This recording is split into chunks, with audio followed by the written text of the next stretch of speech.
Odin's Eye.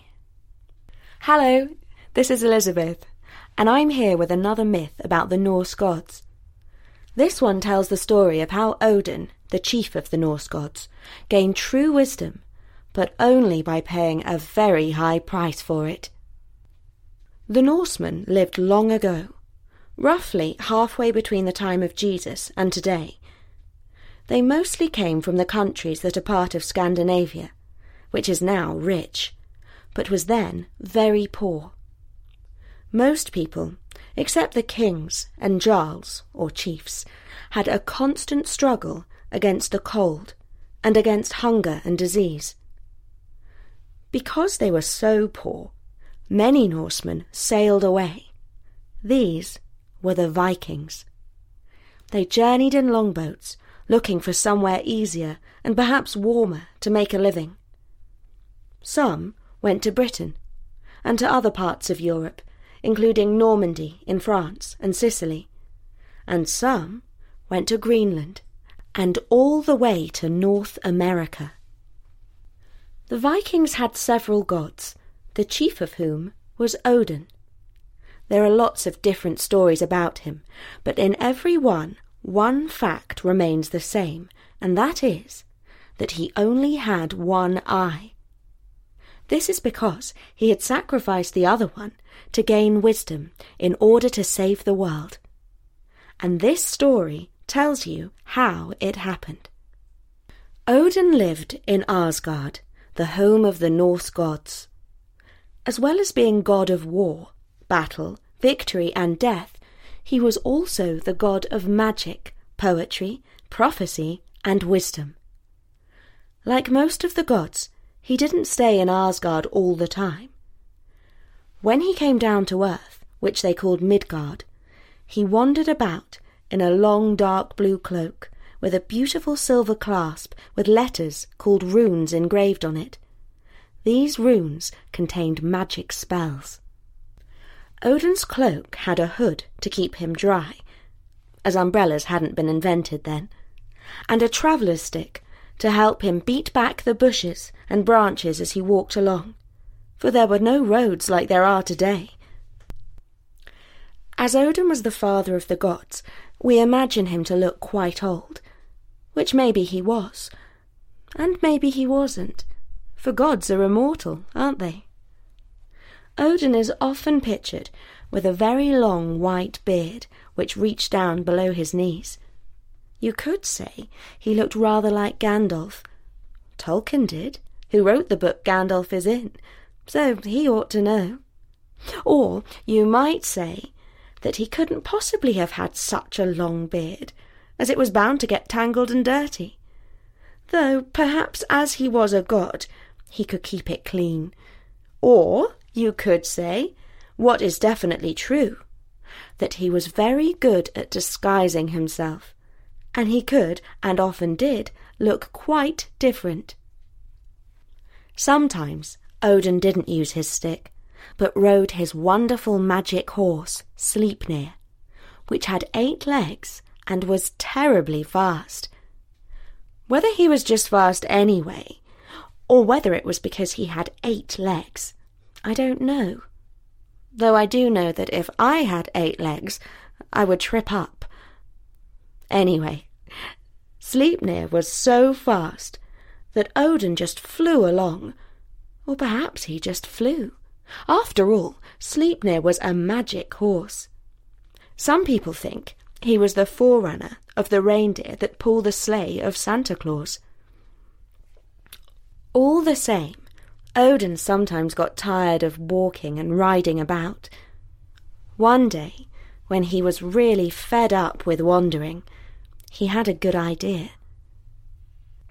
"If only I could see everything that is going on," he said to himself, "then I could stay at home." And he thought about this for a while. What he needed was true wisdom. If only he had true wisdom, he could stay in Asgard with all its home comforts and see absolutely everything all at the same time. And even you can't do that on the internet. But to gain true wisdom, he knew he would have to have a drink from the well guarded by Mimir, the wisest man in Midgard. The next morning, Odin left Asgard. He took his favourite knapsack and set off for Mimir's well. The journey was dangerous, for he had to climb over rocky mountains with blizzards of snow and ice-cold winds. The well was near where the giants lived in Jotunheim, and lay under a huge ash tree. Mimir was not at all hospitable. "He won't give me a drink for nothing," said Odin. "The price will be very high." How right he was. As Odin tramped along the path to the well, he met a giant riding on a reindeer. He immediately recognized this lofty fellow. He was the wisest of the giants, who knew many things, but for all his wisdom, he did not see through Odin's disguise. Odin had pulled himself up to the height of the giant, and fell into conversation with him. "There's something I would dearly like to learn from you," he said. And the giant replied jovially, "Ho, ho, ho, ho. Before you can learn from me, you must answer 3 riddles. If you answer them correctly, you can ask me any 3 questions, but if you answer them incorrectly, I'll have to take your head." This was not the sort of game Odin liked, and can you blame him? But as he was so set on his mission, he consented to the giant's terms. "Well," said the giant, "these are the questions. What is the name of the river that divides Asgard from Jotunheim?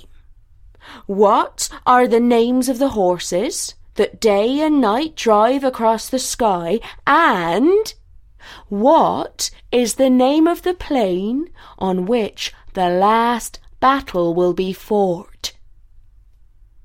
Odin breathed a sigh of relief. Thank goodness for that. He knew the answers. "Ifling is the deadly cold river that freezes in an instant any living thing that falls into it. Skinfax and Hrimfax are the horses that drive day and night across the sky. And the field for the last battle is Vigard. That's where you and I are destined to fight at the end of days." Said the giant. "You keep your head." The giant was disappointed, because he liked taking people's heads off them and boiling them up for dinner. "Now it's your turn." Odin asked, "What will be the last words that Odin will whisper into the ear of Baldur, his son?" "That's not a fair question," said the giant. "How could I possibly know that?" "Well," said Odin, "did you worry about being fair to me? No, you did not. But I don't want your head. Just tell me what I'll have to give Mimir for a drink from the Well of Wisdom." "He will ask for your right eye," said the giant. Odin shuddered. "That's a lot to ask for. Is there no other way?" "There is no other way. Many have asked for the wisdom of the waters, but no one has yet agreed to pay the price." Odin nodded. He was glad to leave the wise but fierce giant and walk on. The path was stony, and there was a bitterly cold wind and rain, so that his cloak was soon wet through. He fingered the clasp and whispered the rune. His cloak dried, and the weather improved. But the path was still rough, and he had to be very careful where he put his feet. It was depressing, especially when Odin thought about the eye he would have to lose forever, and about the terrible pain. For when the gods were in Midgard, the land of men, they had to feel what men feel, and suffer what men and women suffer. Odin continued his journey. Eventually, after turning a sharp bend in the road, he was able to see the huge ash tree bordering Jotunheim, the giant's land. It was indeed a wonderful and a beautiful tree, very tall and very deep-rooted, as ash trees generally are. Its deep roots drew wisdom from the four corners of the earth, and near the tree Mimir stood by his well. "Ho there, Odin! I've been waiting for you," said Mimir. For he had drunk from the well and knew everything that would happen, and everyone's name before they told him. "Yes," said Odin, "I have a great thirst for wisdom, and yes, Mimir, I need to drink from your well." "Ha!" Mimir laughed. "Many are thirsty for my waters, but they do not get to drink from them. No one has yet agreed to my price. You must give me one of your beautiful blue eyes." Odin considered one last time if the price was too high. His pale blue eyes were the colour of the sky on a bright winter's day, when the frost is hard on the ground. His eyes could pick out the tiniest bird miles and miles away across the frozen tundra.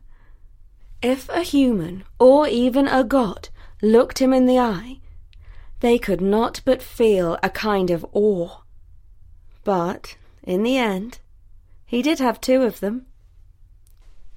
"I will pay your price, Mimir."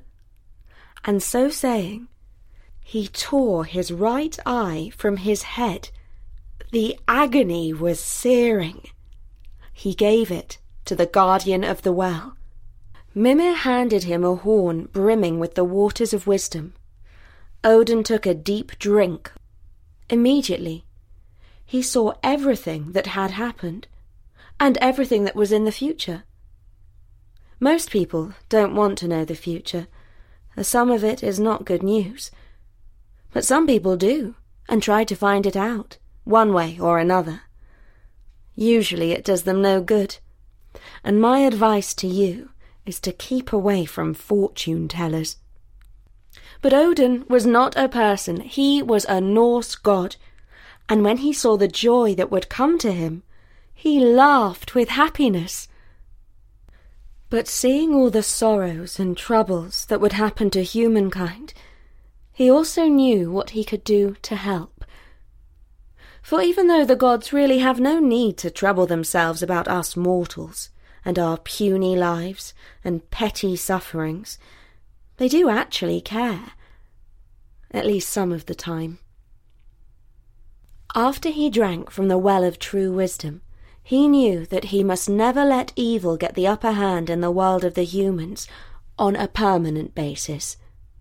We mortals can be grateful for that small mercy. And that is the story of how Odin got his true wisdom, and of how he lost one of his eyes.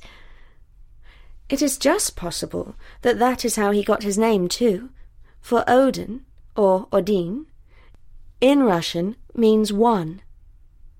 The story was adapted by Charlotte Sebag Montefiore for Story Nori.